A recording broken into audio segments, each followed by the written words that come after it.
আমাদের দেশে অনেক আলেম জাদু টোনার তাবিজ দেয়, এটা কোরআন হাদিস দ্বারা কতটুকু যুক্তিসঙ্গত? খুবই সুন্দর প্রশ্ন।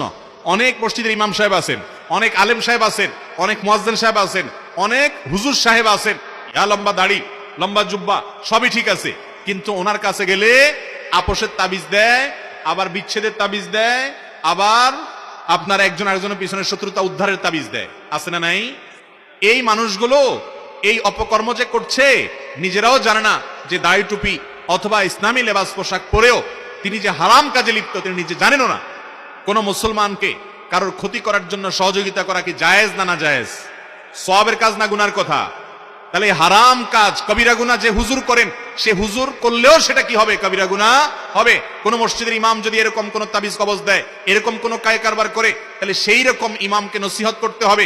না সরে আসলে এই ইমামকে পরিবর্তন করতে হবে, কারণ তিনি এই যে স্বামী স্ত্রীর মধ্যে ঝগড়া লাগানো, অমুকের পিছিয়ে তমুককে লাগানো, ক্ষয়ক্ষতি করার তাবিজ দেওয়া এবং এই জাতীয় জাদু মন্ত্র কুফরি কালাম এগুলোর আশ্রয় নিচ্ছেন। অতএব এরকম ব্যক্তিকে নসিহা করতে হবে অথবা তাকে ইমামতি থেকে সরাতে হবে। আল্লাহ তাআলা আমাদের যারা এই সমস্ত কাজে লিপ্ত না জেনে তাদেরকে হেদায়েত দান করুন, বলুন আমিন।